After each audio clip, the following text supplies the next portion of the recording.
Muito obrigado, Sr. Presidente, Sr. Secretário de Estado, Senhoras e Senhores Deputados. Bom, o assunto que nos traz aqui hoje é pertinente, é um assunto importante.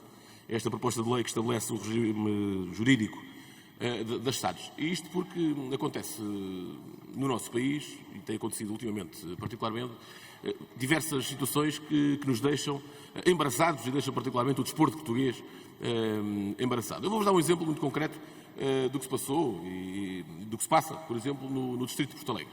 Fugindo um pouco ao tema das SADs, o Distrito de Porto Alegre tem no futebol regional neste momento 5 equipas de futebol.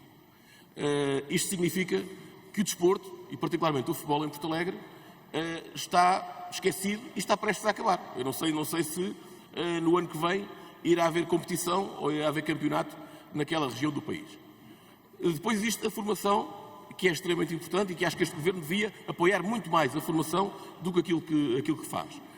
Existe uma formação muito grande naquele distrito e os jovens de Porto Alegre têm todo o direito de praticar desporto, serem jogadores de futebol no futuro, como um jovem de Lisboa ou um jovem do Porto. Isto fugiu aqui um bocadinho à questão, mas é importante, quando temos aqui o Secretário de Estado do Desporto, é importante nós falarmos nestes temas, também para que nos explique o que é que o Governo está a fazer em relação a isso. Depois, no campeonato passado, também em Porto Alegre, apareceu um clube que era o Vilha Athletic Club, que o fundador nunca mais disse nada, escondeu-se, os jogadores ficaram sem receber, saíram de Lisboa para ir para a cidade de Ponte Sor, saíram sem nada. Aliás, falava-se inclusive, poderia haver ali tráfico humano naqueles jogadores, mas o que é certo é que isto aconteceu. E o que é certo, e a pergunta que eu gostaria de fazer também, é se com esta nova lei, se isto pode continuar a acontecer. Em relação às SADs, particularmente às SADs, e ao caso mais gritante do futebol português, que foi a B-SAD e o Clube de Futebol Os Belenenses. A pergunta que eu gostaria de fazer, Sr. Secretário de Estado, é se, em relação àquilo que aconteceu entre a B-SAD e o Clube de Futebol Os Belenenses, se com esta proposta de lei, se isso será resolvido, se não poderá acontecer no futuro ou se continuará a acontecer no futuro. E depois eu ouvi-o com atenção e disse que a partir de agora as sociedades esportivas não podem fundir-se entre si e até com os clubes de futebol. Saiu uma notícia recentemente, creio que há 2 ou 3 dias, que a B-SAD iria fundir-se com o Cova da Piedade. Portanto, eu gostaria também de saber se esta lei pode ou não prevenir que isso não aconteça, ou se casos como este podem continuar a acontecer. Muito obrigado. Muito obrigado, Sra. Presidente. A proposta de lei do Governo que estabelece o regime jurídico das SADs desportivas é de extrema importância para o desporto atual. Denota alguma preocupação do Governo e o futuro dirá se é genuína ou não e se será ou não efetiva.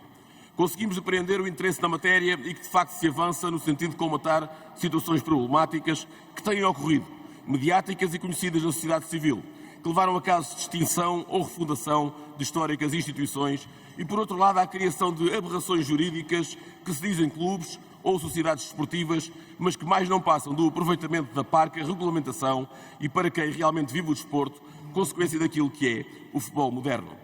Contudo, por mais que possa parecer existir boa vontade do Governo em solucionar estes casos e, sobretudo, que a proposta no que concerne ao desporto profissional parece reunir condições para melhorar o atual enquadramento vigente, também a proposta de lei apresentada, devido à complexidade e multiplicidade de implicações que comporta uma sociedade desportiva, merece ser trabalhada e melhorada em alguns aspectos que deixaremos, obviamente, para a especialidade. Depois do conhecimento do Vilha Athletic Club, o Governo decidiu finalmente alterar o regime das sociedades desportivas. Um dos casos mais paradigmáticos, já falámos aqui hoje várias vezes, foi do Clube de Futebol Os Belenenses. Mas aconteceu um pouco por todo o país. No Desportivo das Aves, na União de Leiria, no Beira-Mar, e fala-se também que poderá acontecer na União Desportiva Vila Franquense, um clube que milita atualmente na 2ª Liga.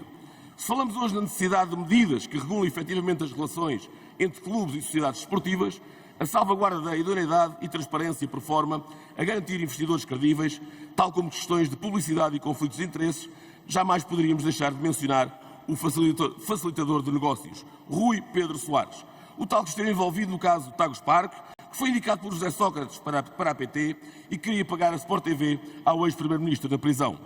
Mas quem diria que estas pessoas continuam no mundo do desporto e preparam mais uma estranha operação entre o histórico clube de Almada, o Cova da Piedade e o tal clube que criou a B-SAD. De facto, todos os projetos ruinosos que acabam em insolvências de sociedades desportivas em Portugal só serão devidamente solucionados com a alteração da lei. O Secretário de Estado da Juventude e Desporto criou um grupo de trabalho para recolher os melhores contributos de entidades representativas na matéria em causa. Pelo que, apesar de reconhecermos o passo que se está a dar, mas importa não ficar no papel, clarificar alguns aspectos difusos e por vezes contraditórios, tal como definir concretamente prazos e momentos processuais entre entidades públicas e organizações desportivas. Já que o Governo finalmente deu este passo, então que se proceda a um modelo que realmente defenda o futebol, os clubes e os adeptos, mas para que tenham as garantias de investidores credíveis e não como os Rui Pedro Soares desta vida disse.